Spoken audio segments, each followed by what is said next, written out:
पंजाबी सास। बिहार की सुरभि की शादी पंजाब के दिलेर से हो जाती है। बिहारी परंपरा से सनी सुरभि शादी के बाद, अरे बहू, ये क्या लंबी लंबी साड़ी पहनकर पूरे घर में घूमती रहती है? या तो सूट पहना कर या जींस। लेकिन माँ, हमारे यहाँ तो शादी के बाद लड़कियां साड़ी ही ज्यादा पहनती हैं। अरे वो वहां की बात है ना, यहाँ नहीं चलता। ये ले जींस टी शर्ट तेरे लिए लाई थी मैं, पहन ले। सुरभि बेचारी सास के कहने पर वो कपड़े पहन तो लेती है, लेकिन उन कपड़ों में उसे जरा भी कंफर्टेबल फील नहीं होता वो जब ससुर जी के सामने आती है।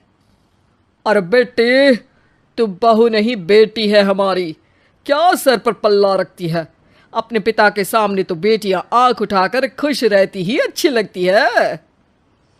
सुरभि को उस माहौल में ढलने में वक्त लग जाता है, लेकिन अब सुरभि पूरी तरह पंजाबियों के रंग में रंग जाती है। लेकिन कहते हैं ना, घी सबको नहीं पचता। ऐसा ही कुछ हुआ सुरभि के साथ भी। एक सुबह, ओहो, आज सुरभि चाय लेकर नहीं आई। जरूर थकी होगी बेचारी पुत्र। मैं आज खुद ही चाय बनाकर उसे भी दे देती हूँ, खुद भी पी लेती हूँ और बहू को भी दे देती हूँ। अरे बहू, सुरभि पुत्र, क्या हुआ बेटा? आज नींद नहीं खुली? तबीयत तो ठीक है ना तेरी? हाँ हाँ माँ, ठीक है। सिर्फ चाय लेकर आई हैं, थोड़े बिस्कुट और हाँ पानी एक गिलास थोड़ा गर्म करके ला दीजिए ना। सास को सुरभि की बात पर बड़ा आश्चर्य होता है। वो अपने बेटे की तरफ देखती है। सुरभि, माँ ने तुम्हें बेटी की तरफ माना है तो तुम भी तो उन्हें माँ मानो। इस उम्र में माँ को काम बता रही हो?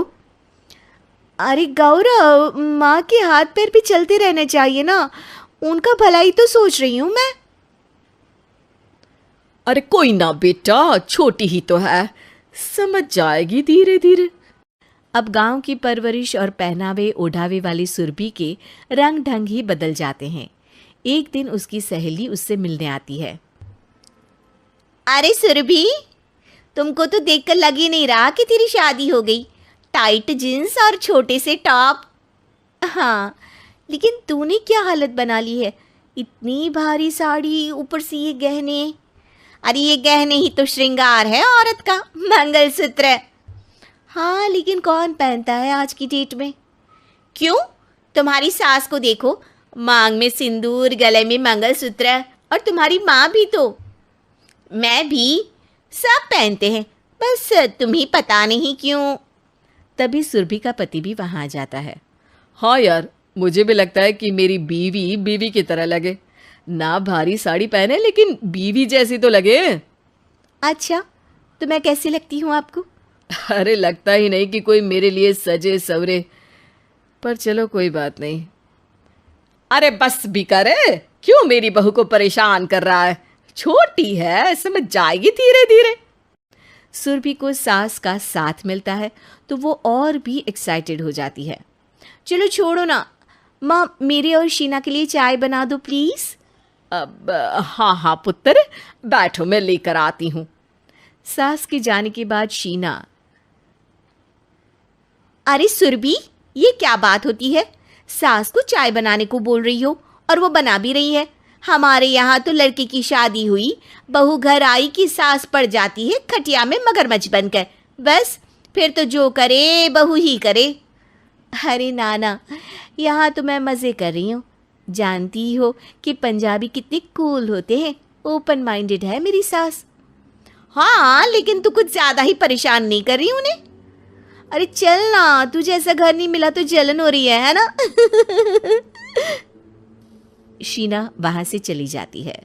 एक दिन, माँ मैं जिम जा रही हूँ। हाँ पुत्र, लेकिन तेरी जींस ना थोड़ी टाइट लग रही है, कुछ रिलैक्स सा पहन कर जाना बेटा। ओ मम्मी जी, जिम में ऐसे ही कपड़े पहनते हैं। तभी वहां सजी सवरी सी एक मॉडर्न सी औरत आती है। हाय सुरभि, मैं कार लेकर आई हूँ, चलो जिम का टाइम हो रहा है। मम्मी, ये रीटा है, मेरी जिम की सहेली। अरे नमस्ते पुत्र जी। नमस्ते। हेलो आंटी जी। हम बस आ ही रहे हैं, आप 2 ग्लास में जूस बना दीजिएगा। अरे हाँ रीटा, ये भी कोई बोलने वाली बात है क्या? अच्छा माँ, मैं जा रही हूँ। सास को अब सुरभि का रवैया अच्छा नहीं लगता, लेकिन वो करे तो क्या करे। फ्रीडम के नाम पर बहू ने तो घर का पूरा माहौल ही बदल कर रख दिया। तभी वहाँ सुरभि का पति आ जाता है। क्या हुआ माँ, परेशान क्यों हो? आखिर तुम ही तो उसे बेटी बनाना चाहती थी ना?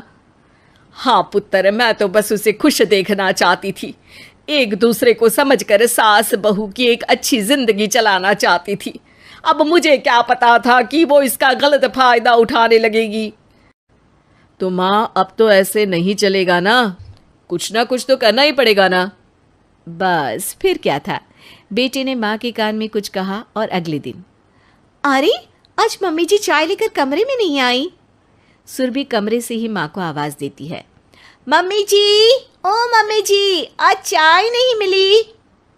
सास सर पर पट्टी बांधकर, अरे पुत्र जी, तबीयत खराब है मेरी। किसी तरह से 1 कप चाय बनाई थी, वो भी कांपते हाथों से गिर गई, पूरा किचन फैल गया। जरा देख लेना, मैं कमरे में लेटने जा रही हूँ।